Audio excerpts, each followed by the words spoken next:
one time to ask me Hello? about my business. Shalom. No, Shalom. This is Awake, O Israel Ministries, brought to you from Jacksonville, Florida, and we are so blessed to be on, to have another time to bring truth to our listeners. I know you're getting blessed with this book that Josh has bought, Pagan Christianity. I hope you take it to heart, Christians. That we're not making fun of you. We're not putting you down. We're letting you know where you're sitting on Sunday. Because love demands what? You tell the truth.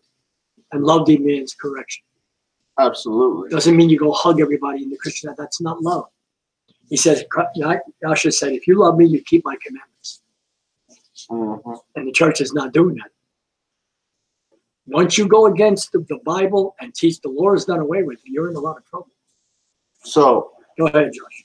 Last night we got into a little origin history of how we got introduced, how people were introduced to a church building with a structure. It originated with people going to graveyards and worshiping praying to the dead, mm-hmm. which the Bible tells us not to do. And as time got along, people would build shrines and monuments on these grave sites. Then Constantine came along, and he was the first person to really build an official church building, what we know as Saint Peter's Church in Rome. Basilica, right?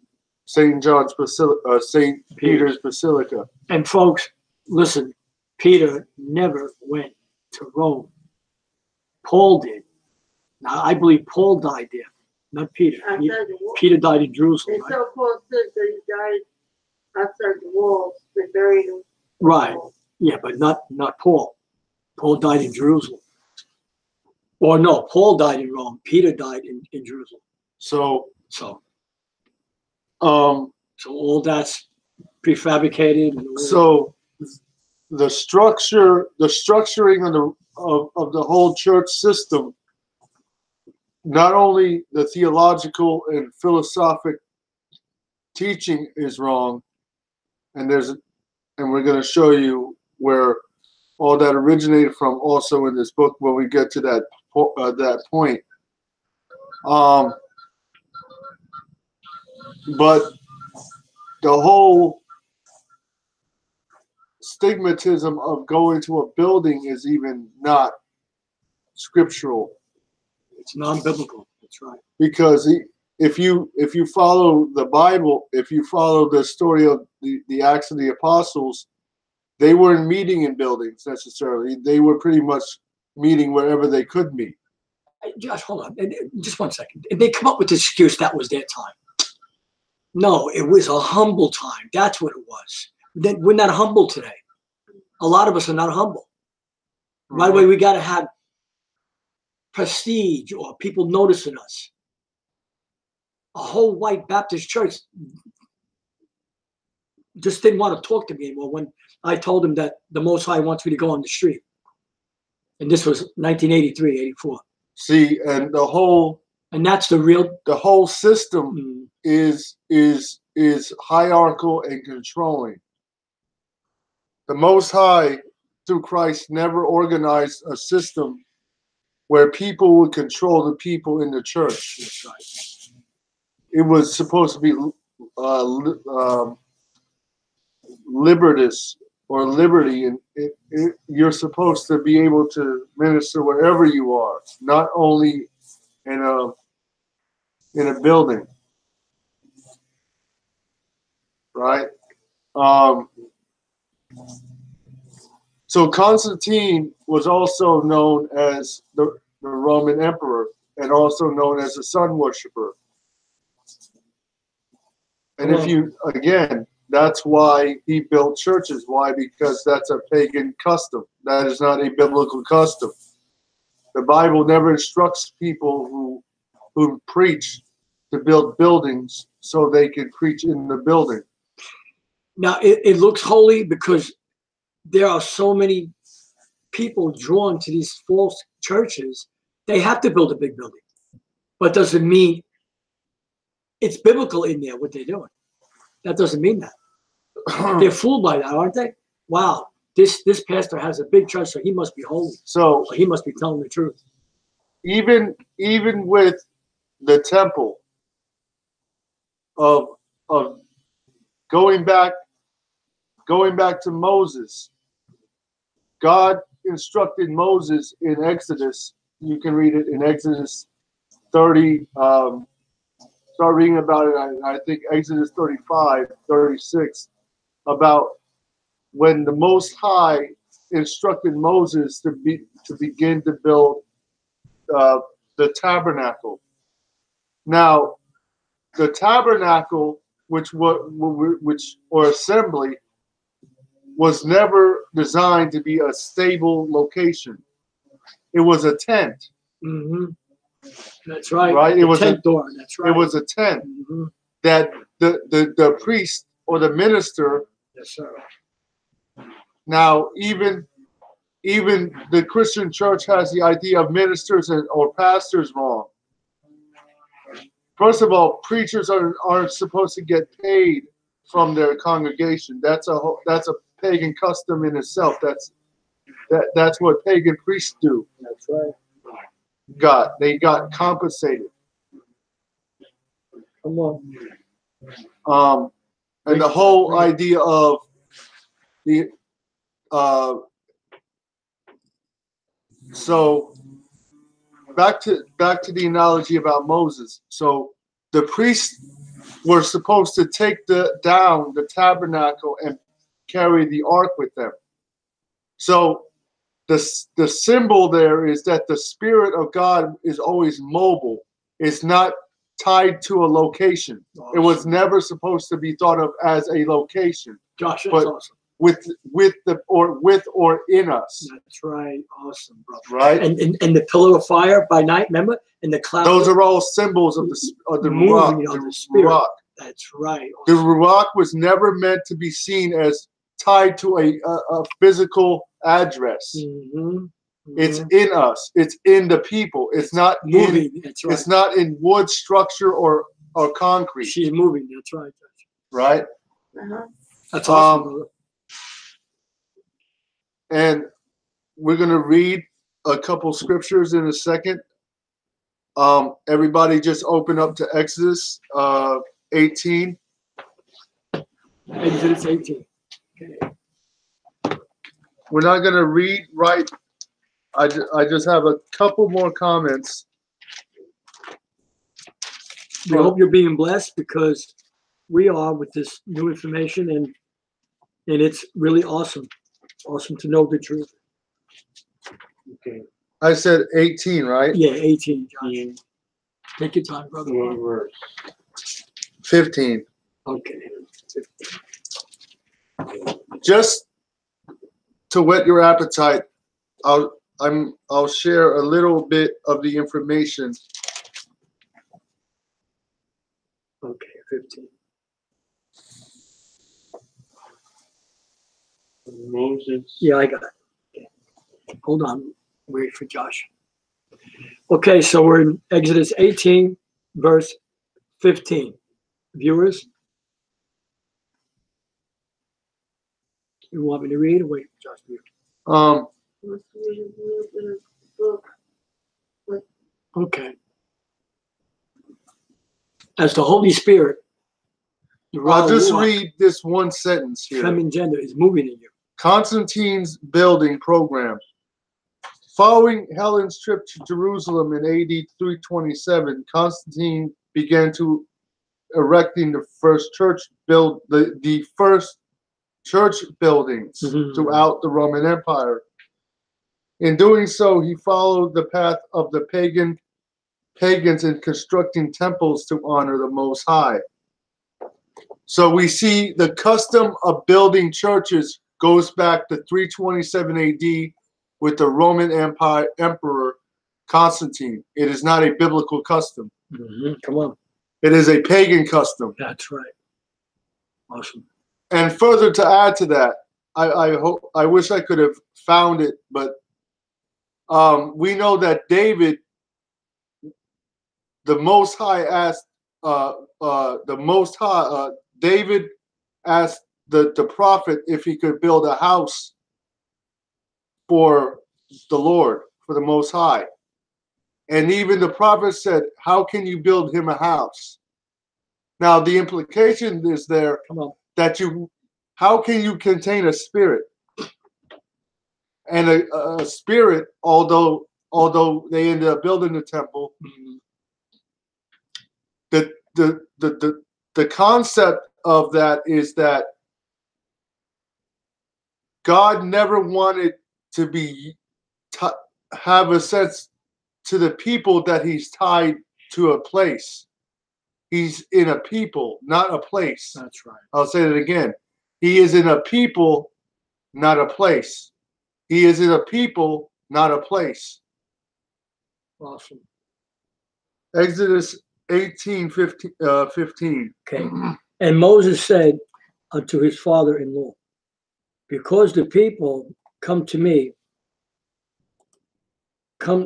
unto me to inquire of the Most High, when they have a matter, they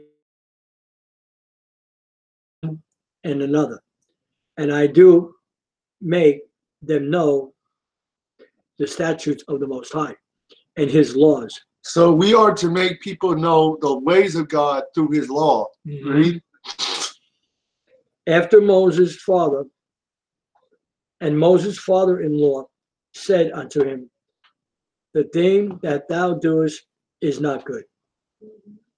Thou wilt surely wear away both you and this people that is with thee. For this thing is too heavy for thee. Thou art not able to perform it thyself. So, so that's another point, and we're going to also get into that in the book. God never designed a single person to lead people. Come on. And we're going to read that in Samuel, where talking about when they sought a king. Now, why was the Most High against them having a king? He was against them having a king because not only was he the king, but in principle, God never wanted his people dominated over by a person, one person. That's right. So they wouldn't have the idea of God is with them. So that whole idea of a person dominating people is not scriptural. That's right. Even with the temples that Solomon built and all the Israelites would end up building, why did God always tear down the temple? Come on. Because the temple concept was never God's plan. It was never holy. That's right.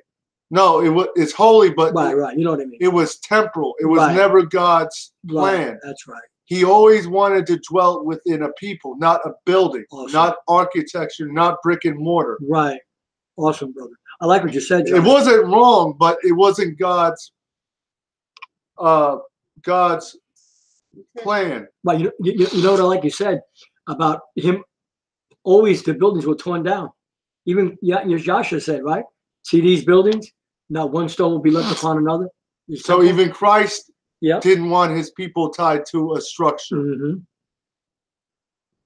Read. Okay. Hearken now unto my voice.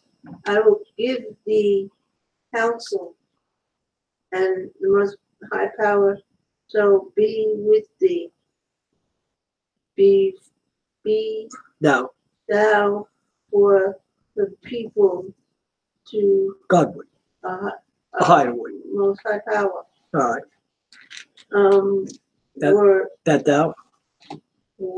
That thou mayest bring the cause unto the Ahayah, and thou shalt teach them ordinances. And thou shalt what? teach them ordinances. An ordinance is an everyday way of life or spirituality. See, the Bible is not religious, it's spiritual.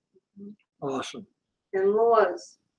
And what? And laws. So we are to teach the laws and ordinances of the Most High. That's right. And shall show them the way wherein they must walk. That's right.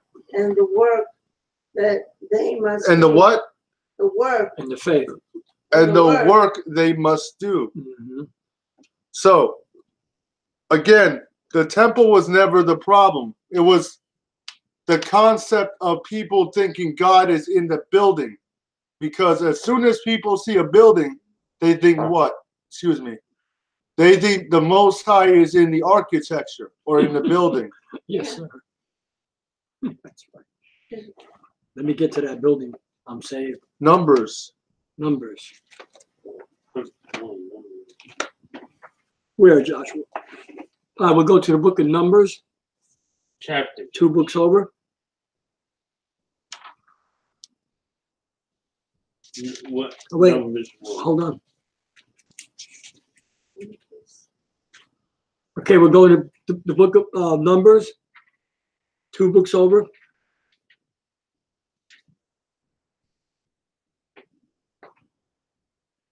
From right to left. And we'll wait for Josh. Hold on, Dad. Tony, Josh, put the fan on. I got it. Thanks.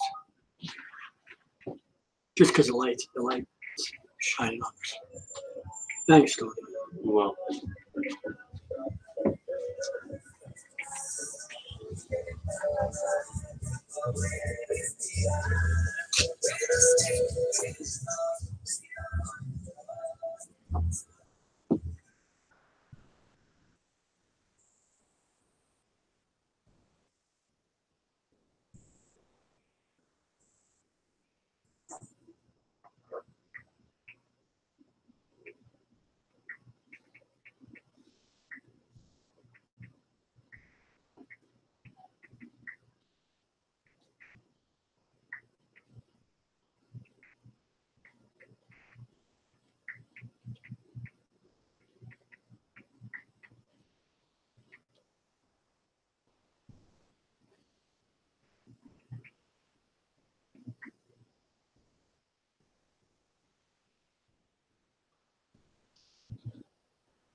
okay.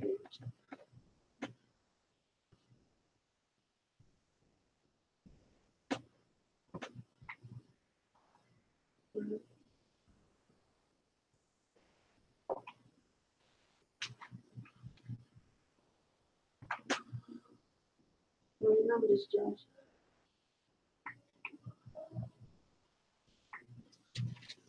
Come on, brother. Yep. All right, we're just getting some scriptures ready. We're just a little behind here.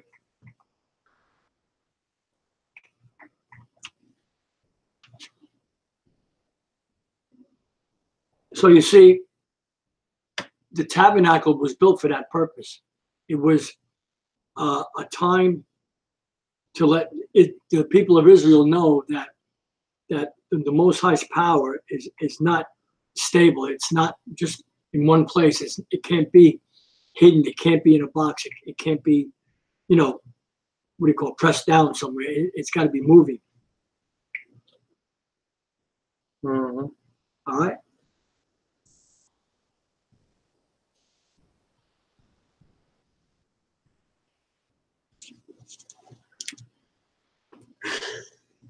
That's why the disciples were Hebrew Israelites, and they ministered on the streets. They traveled. They went from city to city. Yes, they started ministries in people's homes. There was no such thing as a cross or a building with a cross on it or a temple. Yep.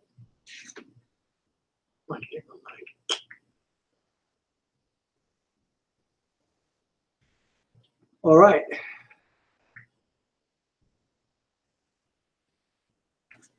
Numbers 5 or 4, you said? 5? Okay.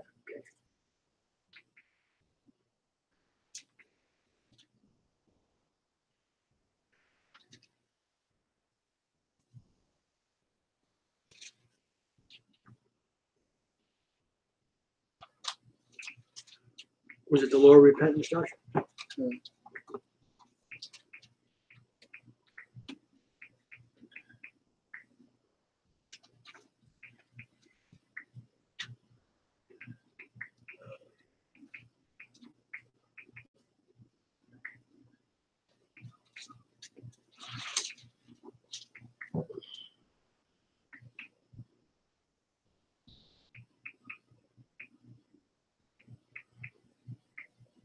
Go on the screen, Josh.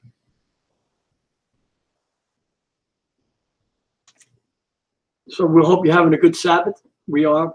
I know it's dawning towards the end of the Sabbath, but we're a little late today, so just bear with us.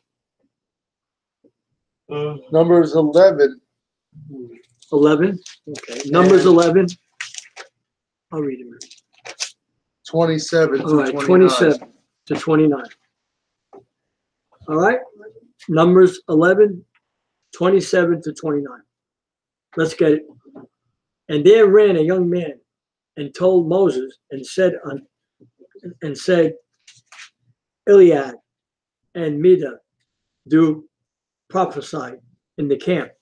And Joshua, the man, the son of Nun, the servant of Moses, one of his young men, answered and said, My Most High, Moses, forbid them. Oh, my Lord Moses, forbid them. And Moses said unto him, Enviest thou for my sake with the Most High? All the Most High's people were prophets, and that the Most High should put his spirit upon them. Stop. Oh, that's good. I like that. That's good. That's good.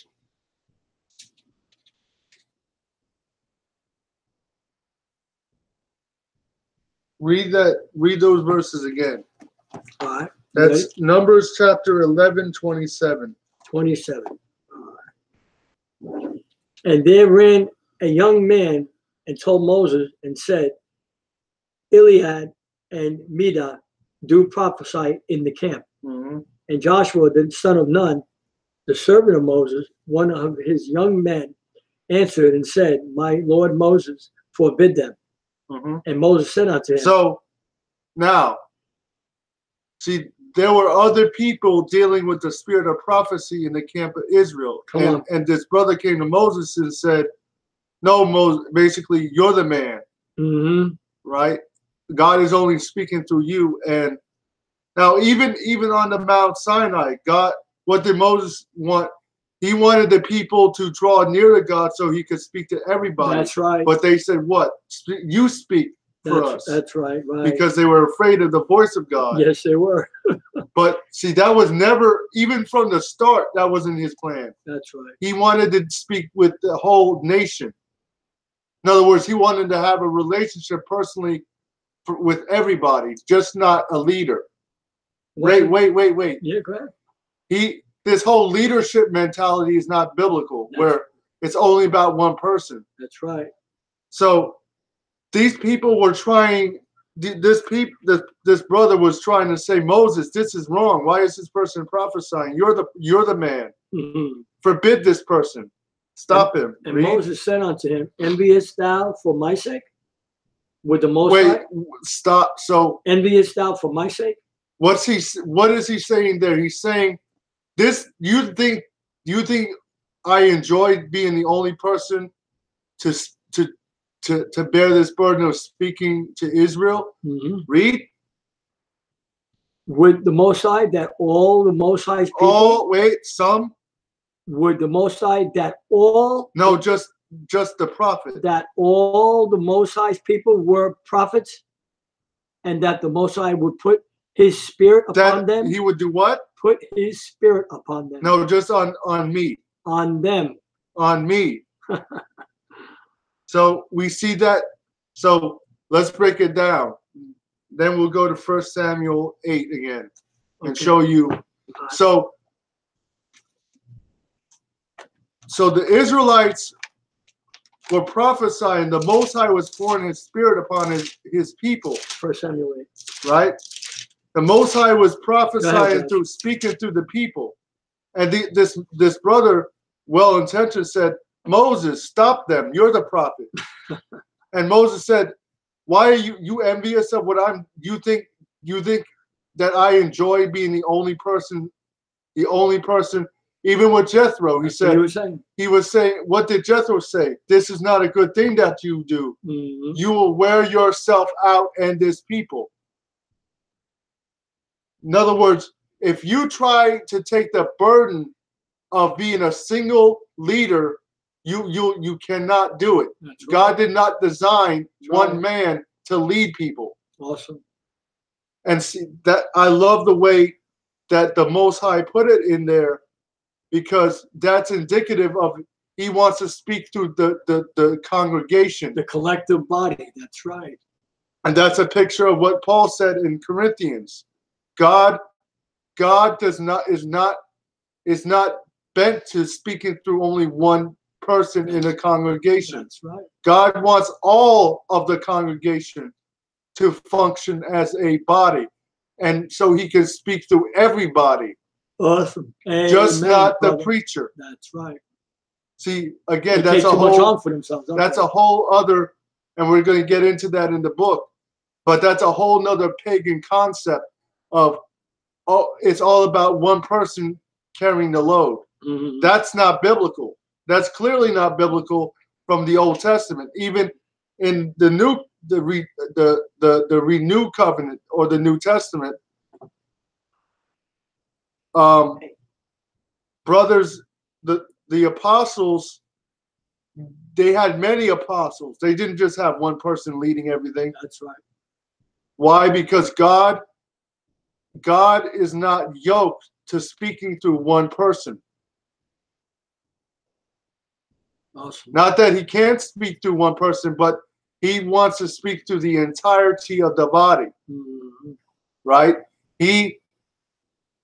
That was His will from the beginning in the law. Now this shows you that the law still stands. This is a New Testament principle in the Old Testament, right? The body functioning as a body, not segmented and waiting for one person to direct them. Mm-hmm. But God is pouring out His ruach on everybody, on the body. That's right. So the body That's can right. learn how to function as a body, not as a segmented group. Was a segmented body, but as one. Right. So this is unity to the spirit. There you go. I'm just going to say that. That's the spiritual move that should be there. That's right. So I said Samuel, right? Uh-huh. 1 Samuel. 8 what, Josh? Start at the top, and I'll tell you when to stop. All right. Hold on, Dad. You can take the first verse. You have- I'll read something. You have something to add? No, this I is mean- good. No, the Ruach wants to have her way, but she can't have her So- way in religion. The principle is what? God has never wanted to only use one person. That's right. That is and even the brother said, notice what Moses said, and really think about it. He said, do you envy what I'm doing? Mm-hmm. Why are you envious of Are what you I'm envious? doing? You know how much pressure this is to lead people? That's why I Jethro told him. want the Spirit upon everybody, so Mhm. the Most High can deal individually with His people. Wow. So I don't have the pressure of thinking I'm. Think about it. Not only the pressure, but then the pride comes in of, oh, God is only using me. Mm-hmm. Hath God only spoken through Moses? Mm-hmm. What isn't that what Jethro. no, not Miriam said. No, God wants to speak to everybody. That's right. See, that's the idea of what the churches condition people into thinking. The pastor is the only one that God can use. That's why they're all worn out. That's why there's no unity. There's no real true unity. First Samuel 8:1. And plus, also I want to say this: the Ruach does not work in religion. Nothing. And again, exactly. Hold on. Go ahead, Josh. The Bible is a spiritual book. That's it's not right. religious. That's right. The Bible is a spiritual book. It's not religious. He wants his people. The Bible is a spiritual Come book, on. not religion. That's right.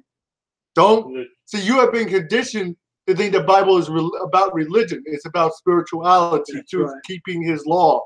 Amen, brother. Right. That's right.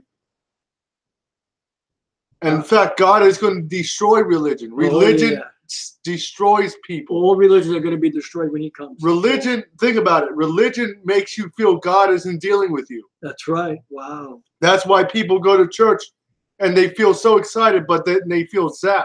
Mm-hmm. Because that spirit of excitement leaves them because flesh. They don't feel like they're being used. That's right. Because it's all about the pastor. Mm-hmm. And although pastors don't say that, that's the way they act. It's all about them. Yeah. Don't they? Yes. They expect you to open those doors. Robes they wear. They expect you to be help them. Mm-hmm. Wow. Or get their permission to do things. That's right, John. This is good. Real good. All right. 1 Samuel 8 from the top. Israel asked for a king. And What is a okay? No, go ahead. What is a king? Pretty much a one person control system. That's like a pastor that we're talking about. Read. And it came to pass when Samuel was old that he made his sons judges over Israel. Mm-hmm. Now the name of his firstborn was Joel, and the name of his second Ahayah. I'm sorry. And they were judges in Beersheba. And his sons walked not in his ways, but turned aside after lucre, like money, and took bribes. And what? Lucre, and took bribes. So that's what happens. You start taking money from people. Religion. That's right. So they started establishing a system where the people had to pay them to be their priest. Wow. Which is a pagan concept. It sure is. Right? God never intended for you to give your money to a pastor. That's right. What did watch out. What did we'll lose viewers. What did what did Christ say? He said, take no scrip, no gold, no money. That's right. No scrip. Come on. No, the shoes on your feet and go. Right? And when you enter a city. What's that saying? The Spirit and God will provide. That's right. You don't depend on people taking care of you as a minister. If God is upon you, the Most High, He'll provide. He'll take care of you. And they perverted judgment. And they what? And they perverted judgment. So all pastors couldn't be judged right no more, right? Sorry. All pastors pervert the judgments of the Bible. Read. Wow. And we're not even to Saul yet. Huh. Go ahead, Mary. 4. Then all the elders of Israel. All the what? Elders of Israel. So again, Moses set up a system of leadership. Right. So one person, again, now what is a prophet a symbol of? The Spirit moving amongst the people. That's right. So God always wanted the Spirit speaking through the whole collective of his assembly. That's right. He never wanted one man controlling everything. I'll say that again. Awesome. God from the beginning in the Old Testament. Now this is a picture of the body again, this is another Old Testament shadow of the body in Ephesians 12:4 and 1 Corinthians 12, right? The body is not one member. The body is not one member. In other words, one person should never control everything. That's right. Because corruption always comes out of it. That's right. Right? Yeah. Then all the elders get married. Gather themselves together and came to Samuel. What verse do you want, Mom? 4. 4. Wait. Okay. And all the elders read. And all the elders of Israel gathered themselves together and came to Samuel in Ramah, Unto Ramah. and said to him, Behold, thou art old, and thy sons walk not in thy ways. So his sons were not keeping the laws of the Most High, showing You were you breaking them. you can have a righteous man above you, but other people.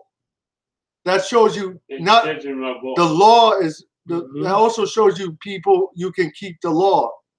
Now Wait. Think about that. Samuel kept the law. His sons refused to do it. That's right. So because of that, They could have kept it. because of that, God is now set. The people are going to now remember. God split the Red Sea. He rained down manna. He split a rock. He did all these miracles. So the concept is God wants to rule not only over, but through the body, That's right. through the Yes. assembly. That's right. God does not want to be segmented, so you only see him operating through one person. That's right. Now make us a king. Make us a what? Make us a king. Make us a king, read. To judge us. Judge us like all the other what? All the nations. So Wow. that is a heathen custom What a having smack in the face. that is a heathen custom having one person controlling the system. Mhm. That is a heathen custom, right? It sure is. God never wanted one person to rule over you. But the thing displeased Samuel. Right. They said, Give us a king to judge us. And Samuel prayed unto the Most High, most powerful. Okay, I'll read. And the Most High said unto Samuel, Hearken unto the voice of the people in all that they say unto thee. For they have not rejected you, thee, but they have rejected me. That I should reign. They have not rejected the prophet. That's right. They rejected me. They have rejected the Most High, that I should not. Now think about this. All the miracles that God did, all the plagues, all the power he showed, and they turned around and said, Give us a man. Ingratitude. Mm-hmm. The ingratitude that showed the Most High, think about that, must have really hurt him. Yeah. My people are so dissatisfied with me. They want a man. They want someone of flesh. Okay, you'll get it. They were sorry. You'll get what you want. Mm-hmm. Ready? That shows you that not everything necessary God gives somebody is good when they ask it. Sometimes God gives you something that you don't ask for. You ask for, but it ends up being bad. Verse 8, Mary. So be careful what you ask. Yeah. Respect me that According- I should not No. reign 8. over them. 8. Okay. Right. According to all the works That's right. which they have done Read. since the day that I brought them. Mm-hmm. Who I- brought? A man brought them out. I No, Moses brought them out. I There you go. brought them out. So all the credit of- goes to the Most High for deliverance. That's right. God will delivers his people and wants to operate through the body, through a collective of believers, not Mhm. one person. That's right. brought them up out of Egypt, even unto this day, Unto this day, read. wherewith they have forsaken Look me, at that. No, they have forsaken Samuel. forsaken me, Read. and served other gods. So even at that time, Israel was rebelling against the Most High and serving the gods of the heathen. So to they also unto thee. All right, listen. Now, therefore, hearken unto their voice, howbeit, yet priest protest solemnly unto them, that and show them the manner of the king that shall reign over them. So there's a certain way Wow, a they're in trouble person now. will control everything. There's a certain way that people rule over people. I want to say this real quick. It's part of this story. What happened to Israel when Saul took over? He oppressed them. Thousands of them No, died no. in that war. What did he do? He oppressed He them. oppressed them is right. So He made them almost like slaves. a one-man system of control is always oppressive. It is. Think about when you go to church. Wow. Why is it that you feel happy, but as soon as you get in there, the spirit is crushed out of you? Yup. Right? Yes, sir. Because it's that whole hierarchical system is oppressive. It crushes the spirit, the ruach, out of you. Amen. And Samuel told all the words of the Most High unto the people that asked of him a king. And he said, and he said, this will be the manner of the Now listen to the manner of the way men always rule over other men and women. Go ahead. that shall reign over you. He will take your sons and appoint them for himself. So he'll take people, make them leaders under a hierarchical system. Read. For his chariots and to His what? His For his chariots. chariots. Or he'll Take your time, Mary. notice how, not all, but notice how the pastor always has the best car in his leaders. Mhm. Think about what we're reading, how it Mhm. applies to today. The words of God are spirit and they're alive, right? That's right. Right? So be it. Yeah. So notice how the pastor and his leaders or the young men under him always usually have the best, Wow. to be his horsemen. or to be his guards. Think about how evil this is. Why do you need people protecting you if you're under God? Yeah. If you're It's anointed. like the deacons are there not to really minister, they're there to protect the pastor. They're lied to, Josh. In the church, they're told to protect the pastor. Right, no. Baloney. Now, what is God through the Spirit showing us here in Samuel? That this system has always been in pagan societies, a hierarchical system where one person is always cared by his close entourage or bodyguards. Right. And some shall run before his chariot. Notice how the deacons always have to they carry the pastor's Bible for him. Mhm. They get everything ready. They get his chairs ready for him. Wow. Just what we're reading in Samuel. Read. And he will appoint him captain over thousands and captains over 50, and will set them to ear his And to reap and his to harvest. reap his harvest. Yeah. So the system is always Wow. put in place to benefit the pastor or the king. That's right. Stop. That's- Before we go into this book, Well, did they understand this? go to John 4. I want to show you. You're getting this. I want to show you a principle. Then after we read the book, we'll close in 1 Corinthians 12. All right, John 4. John 4:20, Dad. I'll get this. Now, is this spirit? This is the ruach, the spirit, showing us something. That's right. God has always been against a one-man system of rulership. That's right. He wants the spirit to collectively work through the body, the assembly, right? And if that's one of the biggest problems with the structure, Mhm. you automatically believe God is there in the building.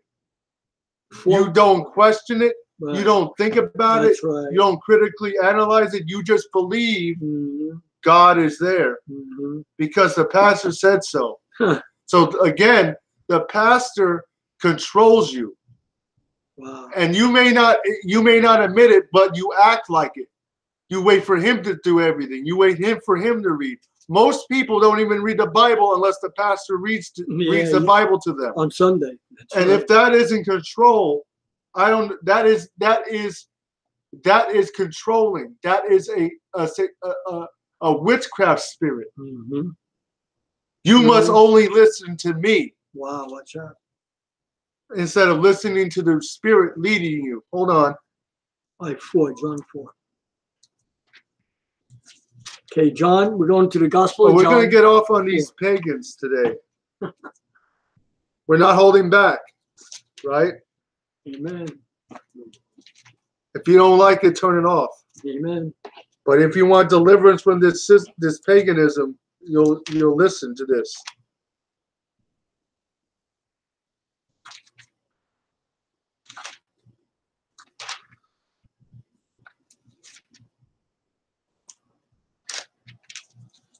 Okay, I'm John 4. Read Where? 20. All right, 20. Okay. Ready? Okay, right. Now, we're not going to read it all. We're just going to read like 4 or 5 verses. Okay. Our fathers worship in this mountain. In this what?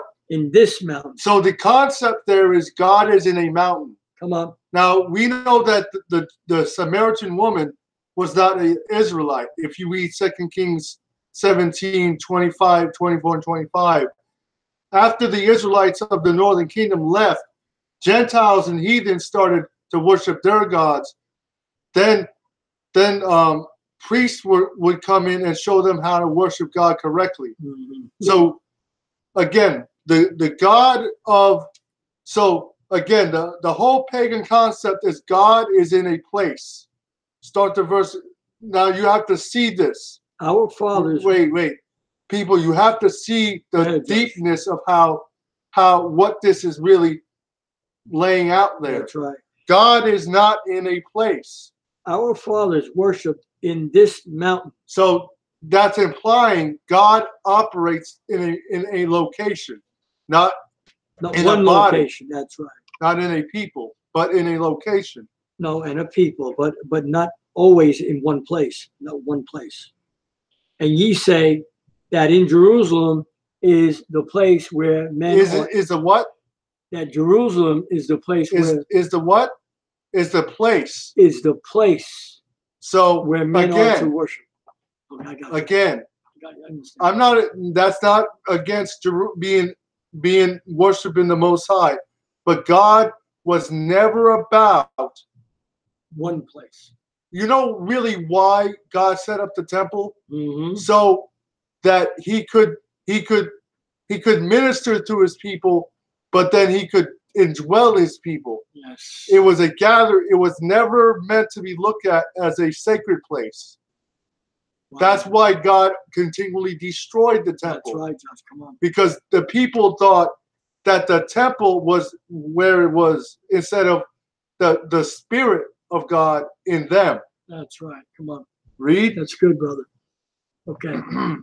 Yashayah said unto her, Woman, believe me, the hour cometh when ye shall neither in this mountain nor yet at Jerusalem worship the Father.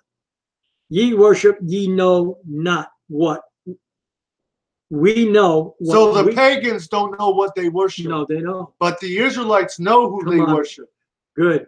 We know what we worship, for salvation is of the Hebrews. Read.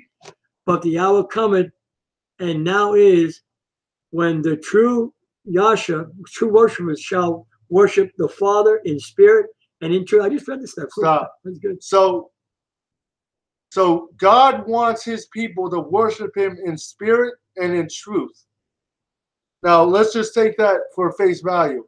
God does not want anyone who follows him to be bound to a structure or a location or architecture. God wants his spirit to freely work through everybody. That's right. Come on, brother. So the whole concept of what Christ was saying is God is not in a place, a location. He's not in Jerusalem. He's not in the Mount Sinai. He's in people. That don't want to be controlled by other people. They want to be controlled by the Spirit. Absolutely. Is that okay? Absolutely. So we're going to go into pagan Christianity now.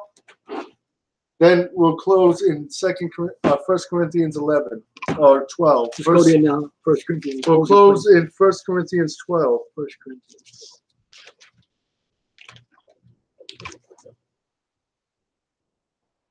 First Corinthians 12. I got it. Okay. All right. Right here. 12. Might as well take this here. It's easy to get through. I mean, I got this Bible all marked. I might as well just keep it. It's a good Bible. Got that a long time. Got this about 5 years, 5, 6 years. Okay. We're going to start. We're going to read. You can break it. I'll read it. 3.5 pages tonight. Okay. The evolution of church architecture. The evolution of church architecture. Following the Constantine era. Following who? The Constantine era. No, the apostle era. Constantine. So Constantine is the one who brought all this in. Don't think that how the apostles of Christ saw the ministry as a structure, a building. They saw it as a people, as God expressing himself through the body, not through a building.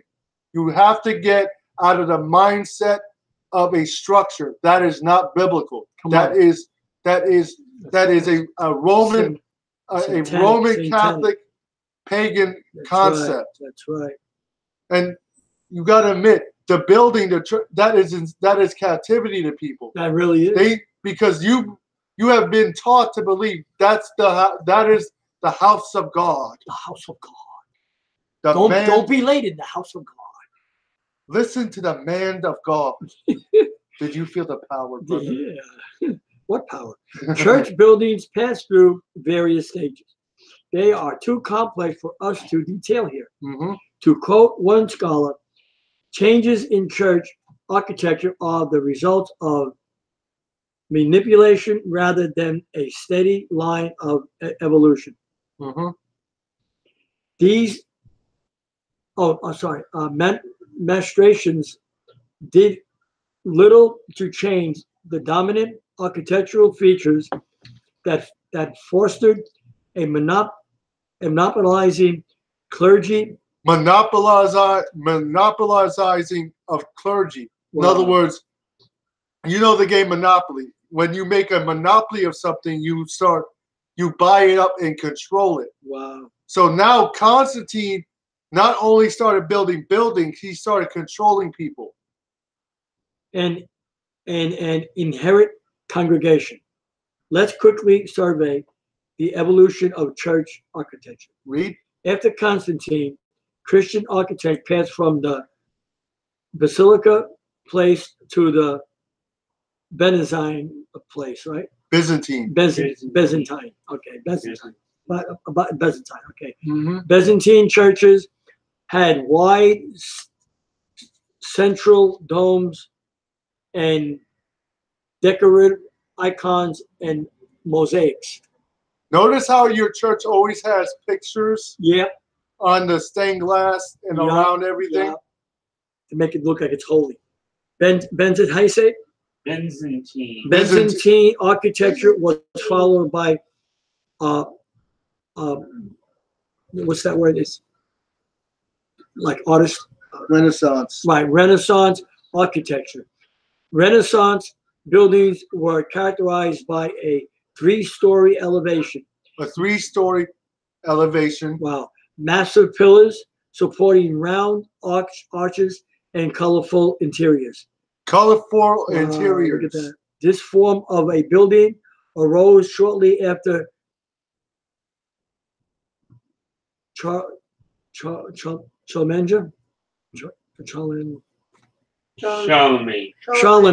became emperor of the Holy Roman Empire on Christmas Day. Wow. 9th century. That's the devil. AD 800. That's right. Following the Renaissance period was the Gothic era of the 20th century. Gothic architecture gave rise to the spellbinding Gothic cathedrals with their cross-ribbed vaults, pointed arches, and flying buttresses.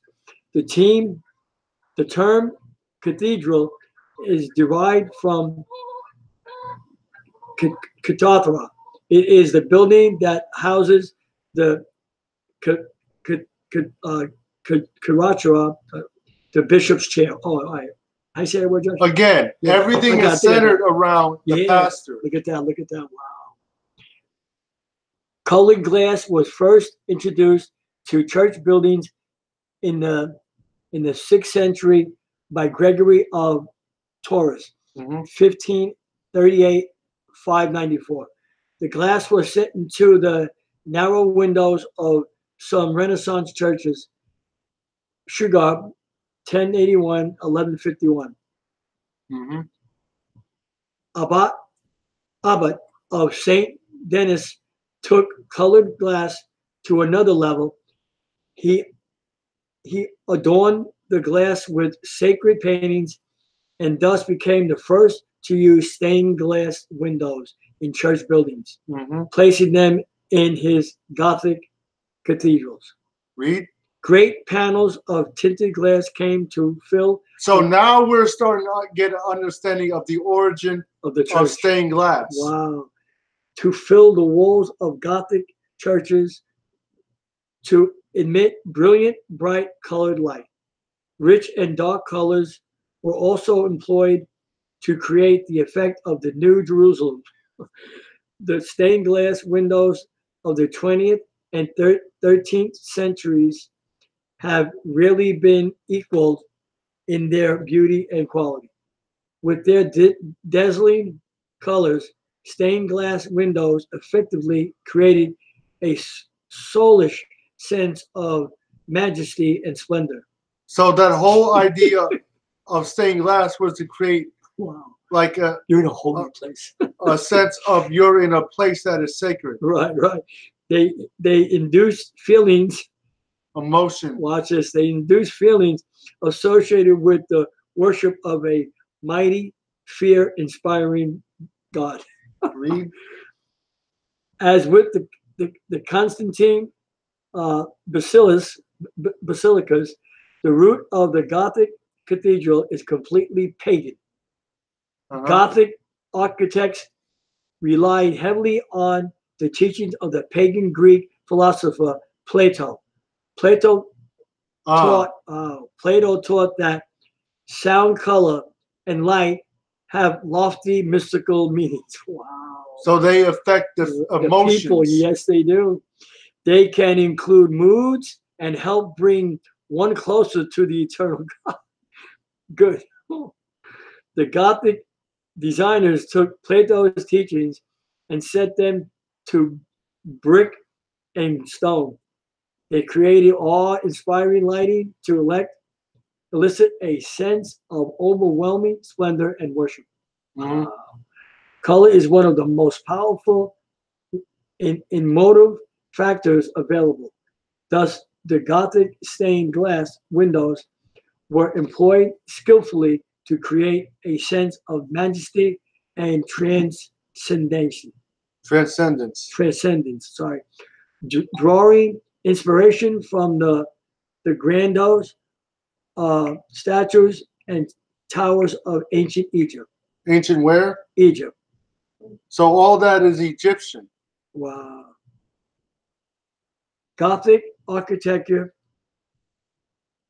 sought to replicate the sense of the sublime through its aggressive, aggregated heights. It was said of the Gothic structure that the whole building seems chained to earth in the fixed light. It raises like an elevation from the soul. Wow. No architecture so spiritualizes, refines, and casts heavenward the substance which it handles. Wow. It was the ultimate symbol of the heaven joining the earth. Wow. So Wow. that whole architecture little on the more. walls is a pagan concept to make you think the whole building is holy or it's connecting you And to that's why they heaven. look like that today, right, Josh? Mhm, To mesmerize you. But mhm. so with its use of light, color, and excessive light, bright height, the Gothic cathedral fostered the sense of mystery, transcendence, and awe. All of these features were borrowed from Plato and passed off as Christian. Read. Basilica, Renaissance, and Gothic church buildings are, I'm going to finish here, right? Are a attempt to duplicate that which is heavenly and spiritual in a very real way. The church building throughout history reflects man's quest to sense the divine with his physical senses. While being surrounded by beauty can certainly turn a person's heart toward God, he desires so much more for his church than an asterisk. Experience by the 4th century, the Christian community had lost touch with those heavenly realities and spiritual intangibles that cannot be perceived by the senses, but which can only be registered by the human spirit. See 1 Corinthians 2:9-16. The main message of Gothic architect is God is transcendent and unreachable. So be awed at his majesty. But such a message defies the message of the gospel, which says that the Most High is very accessible. So much so that he has taken up residence inside of his people. Wow. That was good, Josh. That was good.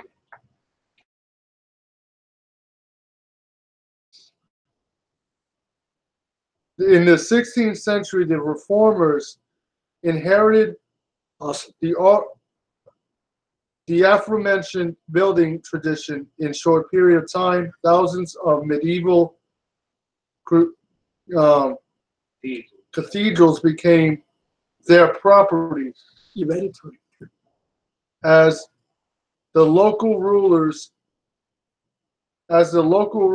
rulers who controlled those structures joined the Reformation. So that's starting to show you the government working together with the church. And that's exactly What it said today. the way it is today. That's right. Um, You will actually be disconnected in those kind of churches, Tony, guys, right? You will. Because if that's what you're looking for, a place where he is, he's not there. Even He's if not the in religion. reformers wanted to bring radical changes to the practice of the church, the masses were not ready for it. Martin Luther was quite clear that the church was not a building or an institution, yet it would have been impossible for him to overturn more than a millennia of confusion on the subject.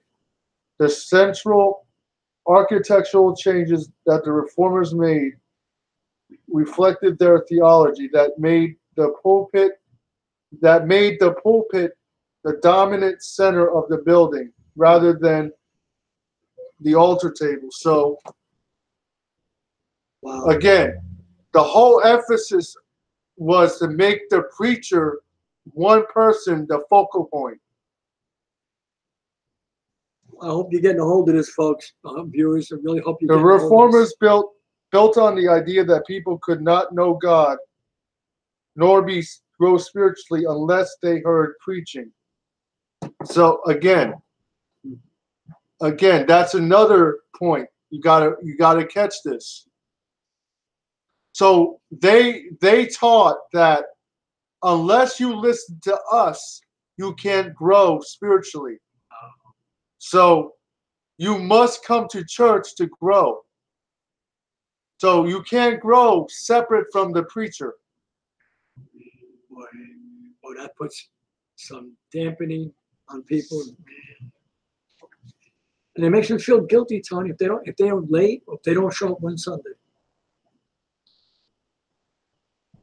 Thus the reformers inherited existing church buildings and adopted them toward the end.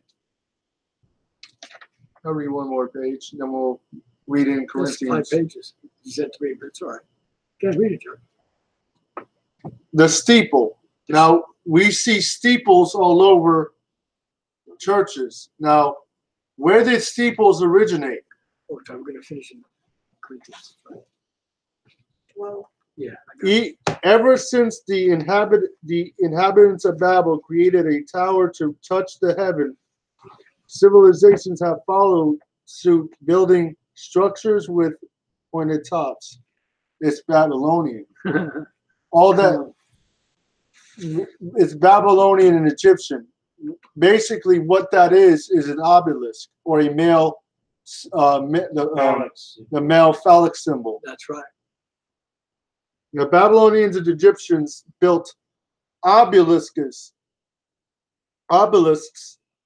and pyramids to reflect their belief that they were progressing towards immortality. When Greek philosophy and culture came along, the direction of architecture changed from the upward horizontal. All of this suggests Greek belief in democracy, human equality, and earthbound gods. However, okay, hold on, people. We're getting close. However, with the rise of the Roman Catholic Church, the practice of crowning buildings with pointed tops reemerged. Toward the end of the Byzantine period, the Catholic popes drew inspiration from the obelisks of Egypt. Wow. So those Inspiration. things on the top of your churches are Egyptian. Washington Square, the White As House. religious architecture entered the Renaissance period, points began to appear on the surfaces, corners of every cathedral built in the Roman Empire. The trend radical reached the pinnacle during the era of Gothic architecture with Abbot Sugar's construction of the Cathedral at St. Denis. Unlike Greek architecture, the characteristics lines of Gothic architecture was virtual to suggest striving upward.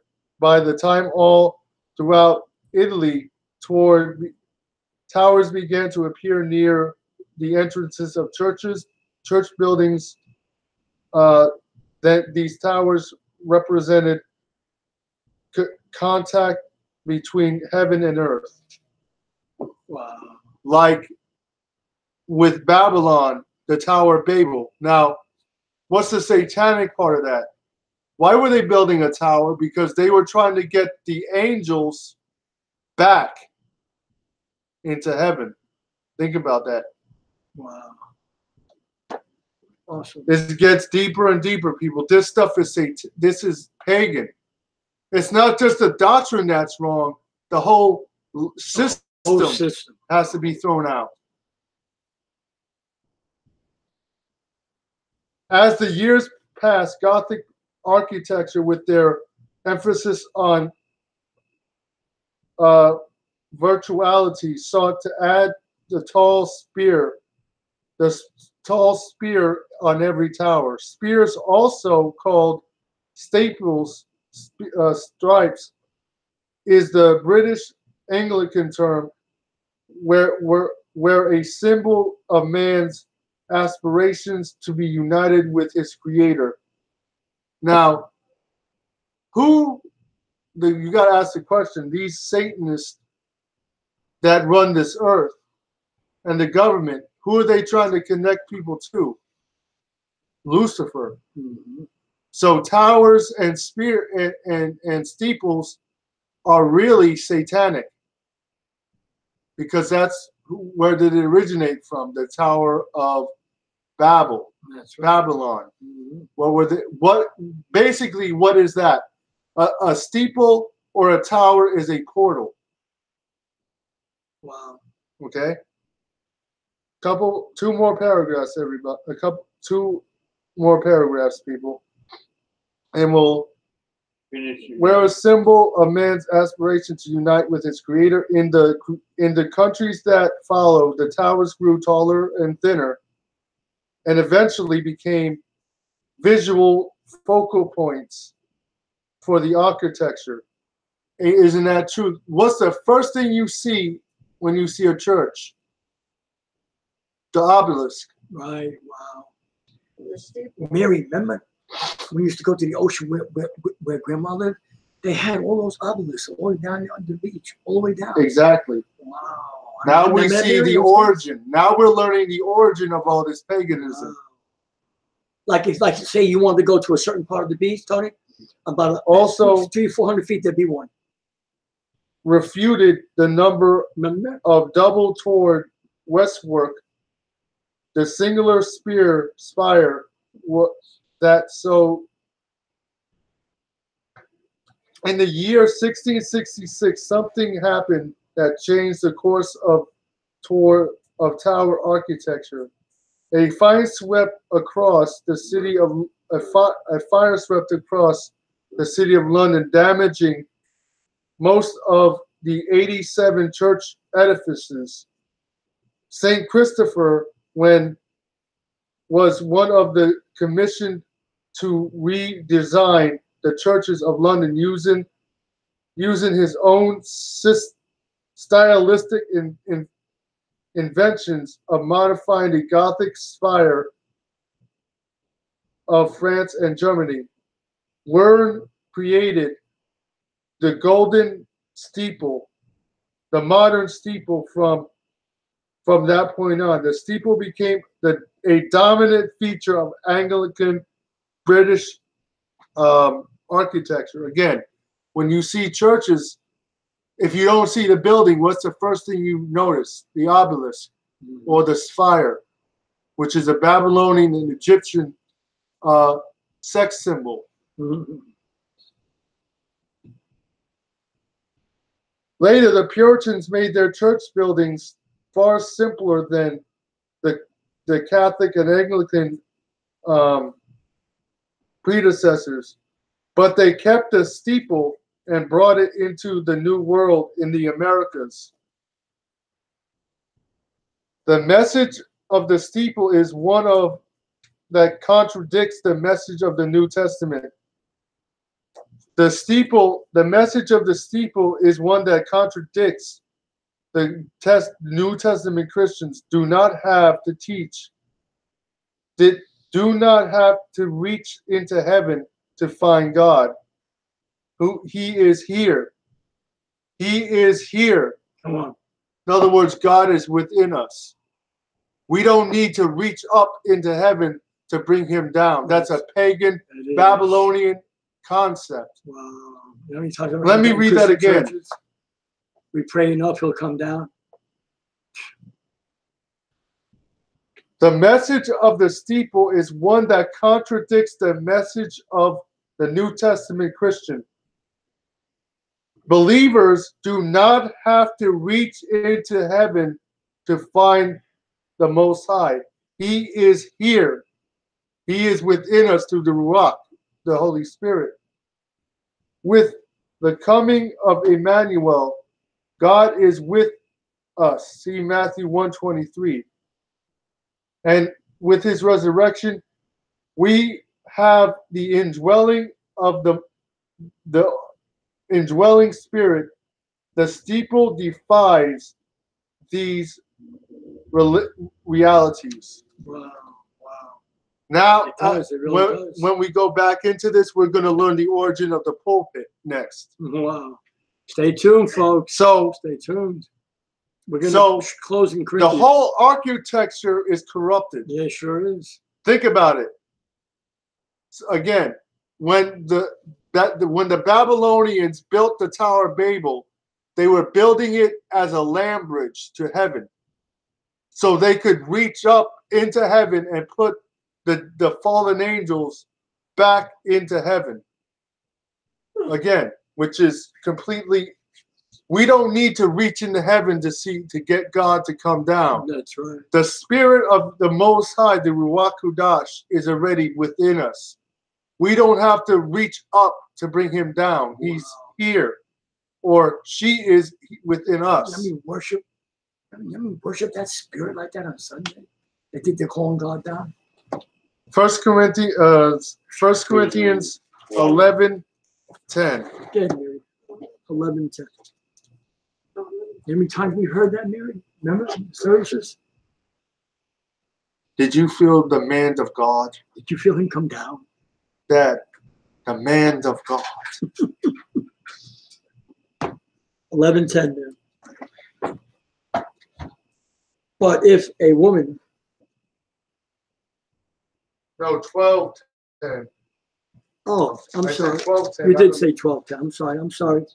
12:10, Mary. I'm sorry, babe. For as the body. Come on. As the what?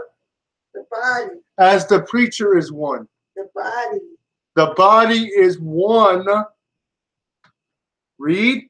Is one and hath many members, Right. and all the members of that one body, being made many, are one body. That's right. So what's the concept?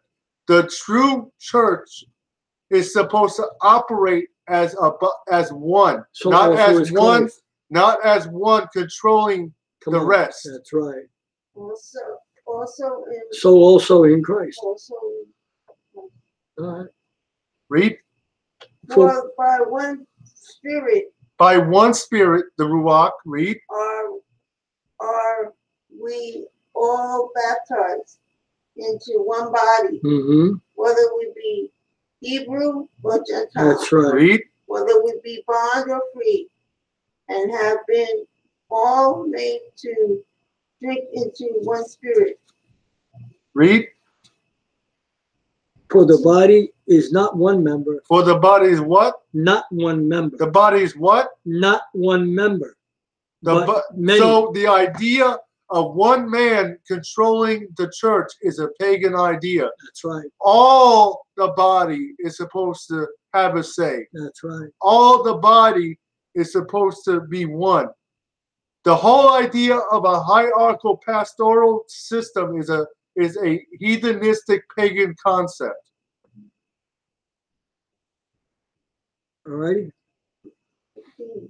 You want to stop there? You want to read the next verse? What, 10? 15. Oh, 15. You just read 14. For the body is one member, but many. Oh, 15. If the foot shall say, because I am not the hand, I am not of the body. So that's what people feel. If they're not the pastor, they're not a part of the body. Wow. Think about it. Wow. Or if I'm not the deacon, or if I'm not, I'm not of the body. I see it. I saw it too. Is it therefore not of the body?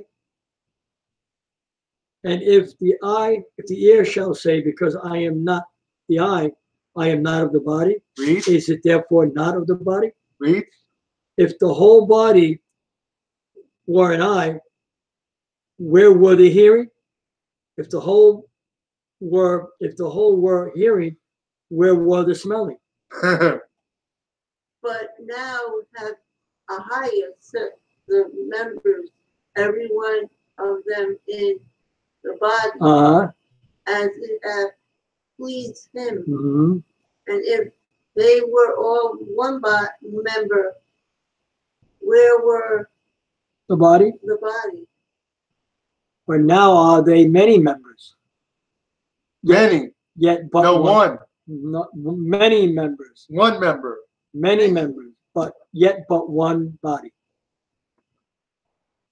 And the eye cannot say unto the hand. So here's we understand the concept that Paul, the body is not supposed to be dominated by one member. That's right.